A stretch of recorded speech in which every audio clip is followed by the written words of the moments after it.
stormy seas and lost souls. What is it? She's dreamt of this before. It's coming. What is it? Is it? They say dreams are visions of our memories, thoughts and fears, as seen by our inner eye.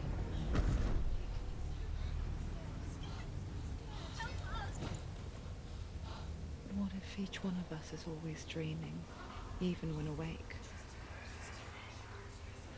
And we only see what our inner eye creates for us. Is this what hell is? A world shaped by Senua's nightmares. Maybe that's why people fear seeing the world through her eyes. Yes, she's scared. Because if you believe that Senua's reality is twisted, you must accept that yours might be too.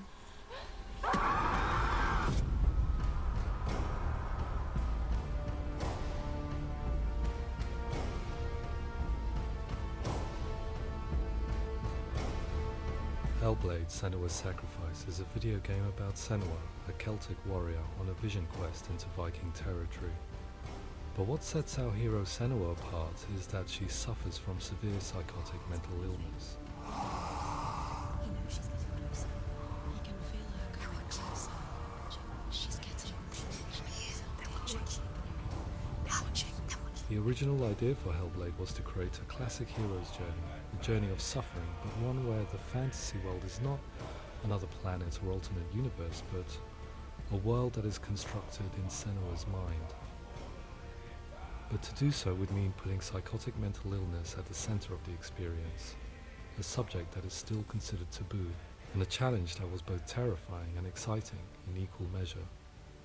In Hellblade, the starting point was a newly discovered Celtic goddess called Senua in Ashwell, Hertfordshire. When first discovered, her name was thought to be Senua, a name which I liked and kept. I wondered if Senua might have been a Celtic warrior like Boudica, who stood up to the Romans. While the Romans had conquered all of Europe, there was a group of Celts up in the furthest reaches of the Roman Empire that could not be conquered, the Picts. And so the Romans built a wall, called Hadrian's Wall, that spans across Britain from sea to sea to keep the Pictish barbarians at bay. The Picts were known for their war paint, painted on with woad, and their matted hair clumped with lime. And so Senua would be a barbarian Pict in this image. What's your name? Senua. I haven't seen you before. I don't live home much. Oh, Zeno's daughter. I have to go. Wait. Orkney is off the coast of Scotland and was inhabited by the Picts, steeped in history and mystery, and so I made Orkney Senua's home and set the stage for a crisis. In the late 8th century, the first Vikings landed on the Orkney Islands. The population of the Picts crashed thereafter, replaced by the Norsemen of the 9th century. Were they wiped out? We don't know for sure, but it would seem likely given the reputation of the Vikings. The Northmen's brutality is legendary. High-ranking leaders and chieftains of the tribes they conquered were often offered as sacrifice to their gods. The most brutal of these sacrifices was known as the Blood Eagle. I imagine Senua as a young female warrior who returns home from exile to find her partner, Dillion, brutally sacrificed to a Norse god by these hellish warriors from a faraway land. I imagine the horror of this moment and how it would have dragged her deep into mental torment.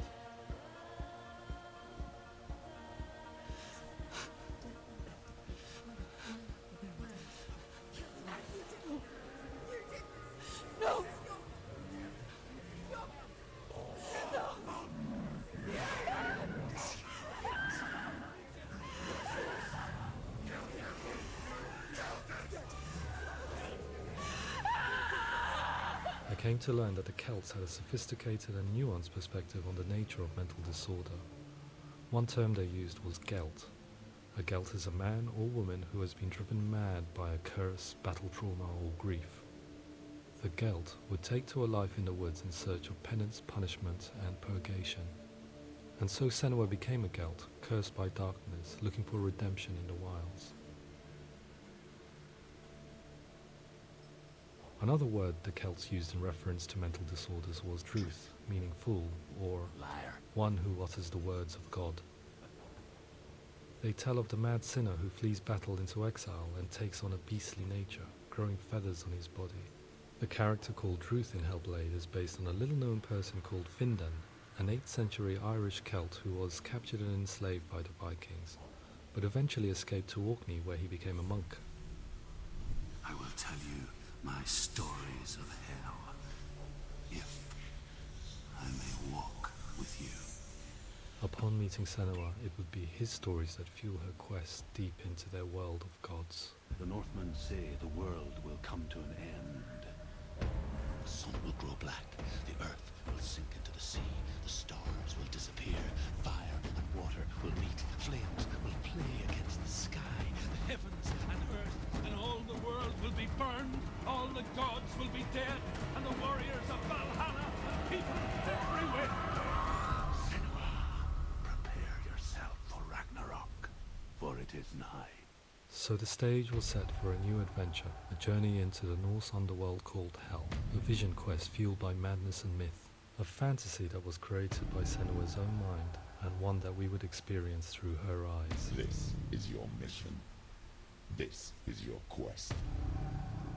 There is nothing else left. To make a game about a warrior with psychotic mental illness as its central theme was fraught with danger.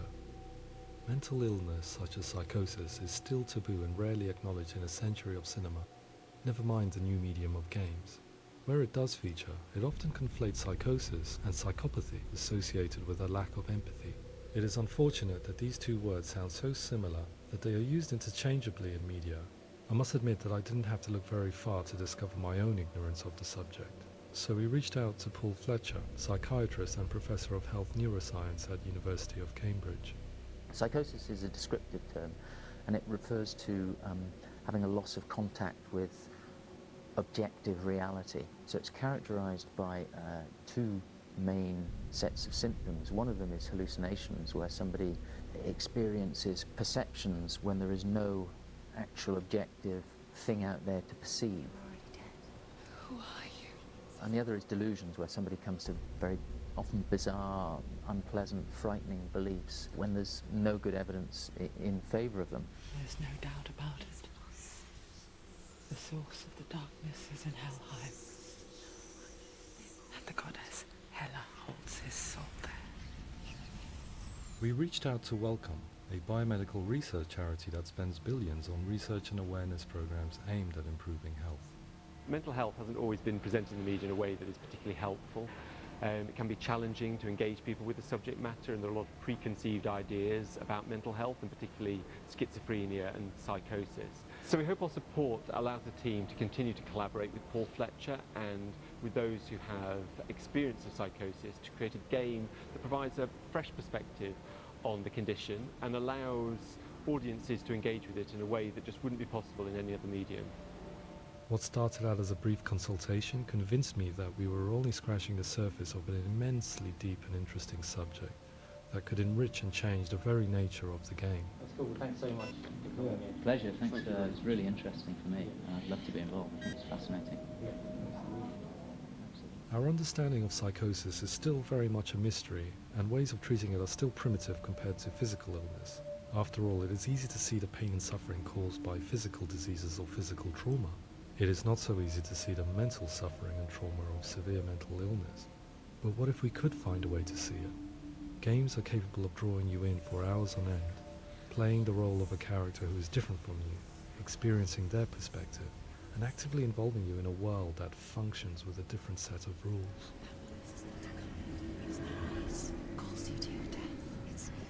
If we were to represent Senua's psychosis, we would have to simulate voice hearing, a common attribute. But how can we simulate something we have no first-hand experience of? Professor Charles Fernyhope, a leading expert in voice hearing from Durham University, offered his help. Hearing voices is an experience that is usually associated with severe mental illness, and crucially we know that hearing voices is a part of ordinary life for many people who don't meet the criteria for mental illness. Yeah. Oh, that's not him in real life. We know voices vary according to where they appear in space. Voices can appear far away in the distance, they can appear right there in your ear, they can seem to be coming from inside your head. Based on the information Professor Fernie Ho provided, I put together a sound brief and invited some actors to the studio. We recorded the actors using a binaural microphone, which records the 3D spatial position of sound, replicating the way sound is heard by human ears. It gives you an incredible sense that the person you are listening to is right there beside you.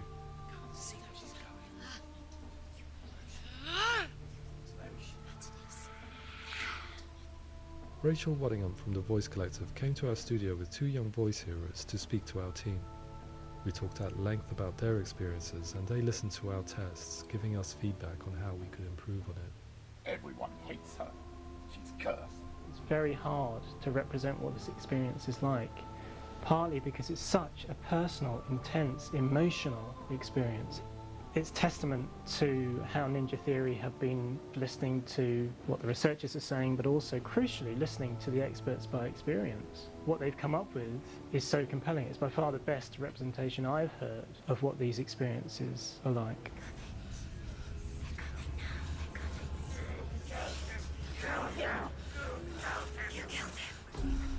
Other common attributes of psychosis are visions and flashbacks.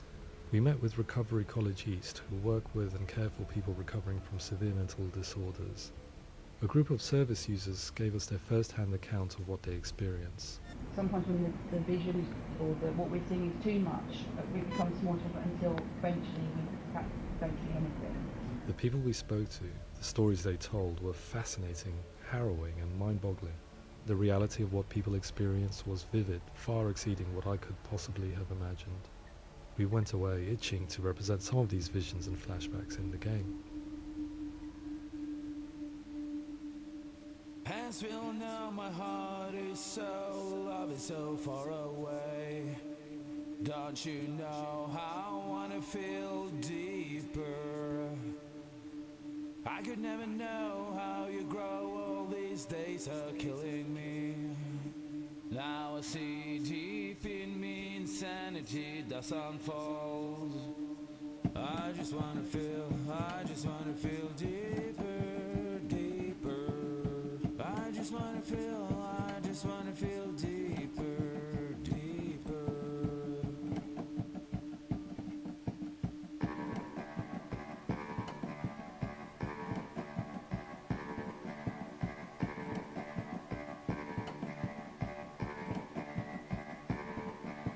As we all know, my heart is so, love is so far away. Don't you know how I wanna feel deeper? I could never know how you grow, all these days are killing me. Feel like this, read like this, I just wanna live, that's all. I just wanna feel deeper, deeper. I just wanna feel deeper, deeper.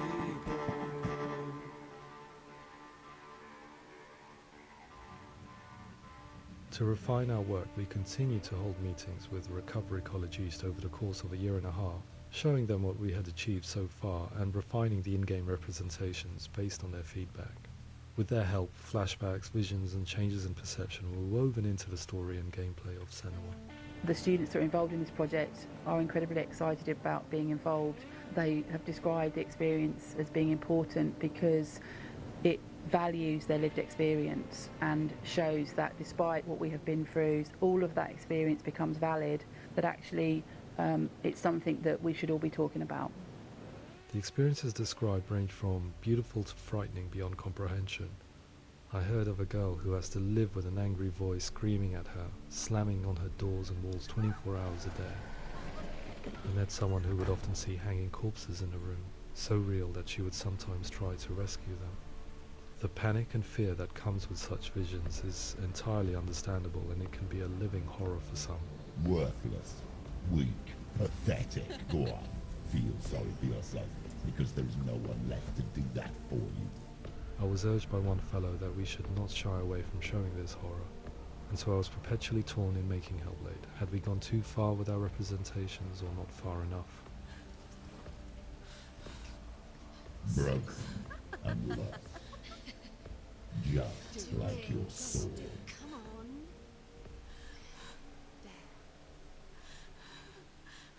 on. In some ways, voice hearing and visions were the low-hanging fruit, so to speak. There's another aspect of psychosis that is much harder to explain, but one that I think video games are uniquely able to represent, which are often called delusions. People begin to see patterns in the world. They begin to link things that most people wouldn't link. Most of the things that we might think would be coincidence or, you know, not worth commenting on. Nevertheless, that might have a particular salience or importance for them. One individual described how everyday words, sounds, colours and objects were steeped in meaning to him, forming a strange and sinister puzzle that he was determined to solve but could not quite get to the bottom of. It's not just brain dysfunction. It's not like the system shut down. It's actually an incredibly creative process. The person creates a world populated with voices and phantasms and terrors, and they're completely immersed in it. They believe in it. We often invite people into the studio to play the game. In one of our playtests, they played through much of the game, making associations between runes, secret messages, and the threat of darkness that stalked them. There are many things that happen in the world of Hellblade that make perfect sense within the context of Senua's mind. The dark rot that's killing her slowly from within, the secret runes of the gods that block her path to Helheim, and strange associations that exist in the game to confuse you. To complete Senua's quest, you have to internalize and accept the logic and meaning behind these things to progress. Afterwards they said that they didn't see much evidence of mental illness in the game. People with delusions of all sorts would argue the same thing, that they are not aware of their experience being abnormal in any way. I need this sword. It's important. Representing perception changes and thinking patterns within Hellblade gives us a set of symptoms common in psychosis. But people with lived experience were keen to emphasize another point, that it is wrong to define a person by their symptoms. Quite often, the illness comes not from the symptoms, but from the stigma, isolation and mistreatment that comes about from the rest of society. They say that I'm cursed. What if they're right? I needed someone to portray Senua, someone who could believably internalize her suffering.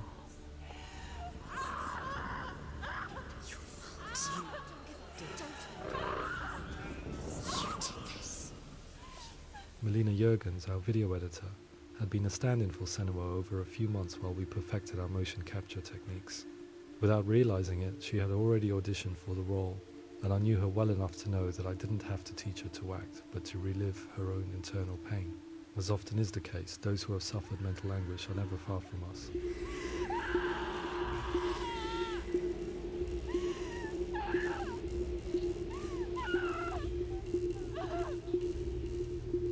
My hope is that by creating a compelling and aspirational character in Senua who feels very much real, albeit in a fantasy setting, we can provide a lens into her reality, a different one to yours, and this is where storytelling comes into play. I imagined her life based on common threads in real people's lives. She was always prone to psychosis as a child. Her mother Galina also heard voices and had visions, so perhaps there was a genetic aspect. Or perhaps it was cultural, as she lived within a world without science, of gods and a superstition, as exemplified by her druid father Zimbal.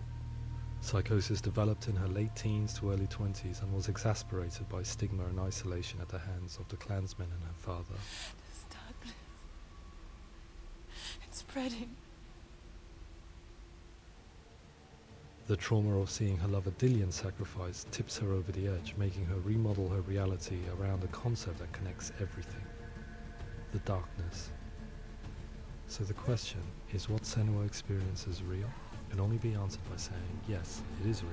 It is her reality. All of her suffering will have been for nothing. It's just a matter of time. Towards the end of the project, service users and professionals that had collaborated with us were invited to see the near-final game. It was a chance to see if the game had reflected their views or if it had misrepresented them. For me, being involved in especially developing Senua's character has been really important, and being able to bring in my perspective and what I see and what I hear and having that built into the game has been a real privilege. It's gritty and it's meaty, and there are some tough subjects in there that are being tackled with honesty.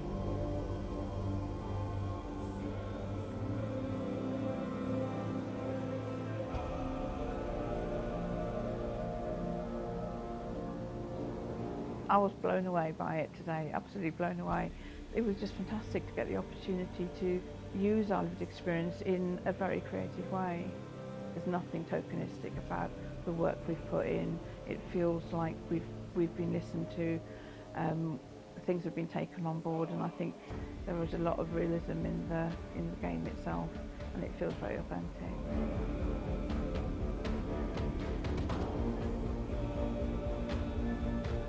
Hellblade will give people a good experience of what it's like to hear voices and have those experiences. I'm glad that the guys at Ninja Theory have asked us to come along and help them build an experience that's positive when it comes out, and get myself a copy and have a go.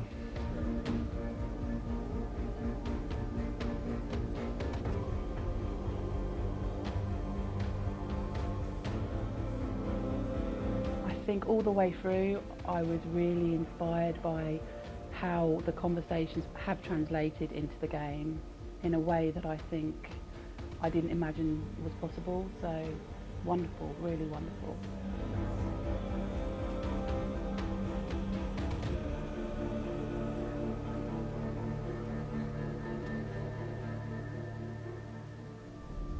I really hope that others will follow the lead they've set and use the power of something like a video game to change people's perceptions, to increase understanding, and ultimately to make some of the stigma around voice hearing and other experiences go away.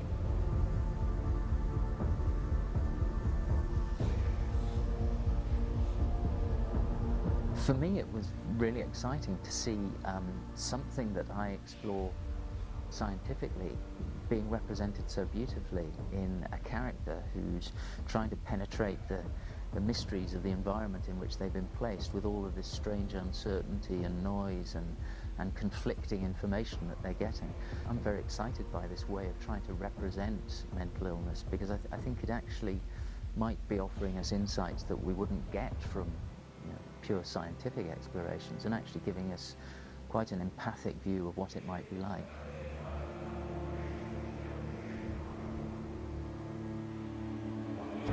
Mental illness has been with us for as long as we have been on this planet, but why? Why hasn't evolution stamped out this weakness from within our gene pool? I often pondered this question until I realized that the question had an inbuilt flaw. It assumes that being and thinking differently is a weakness.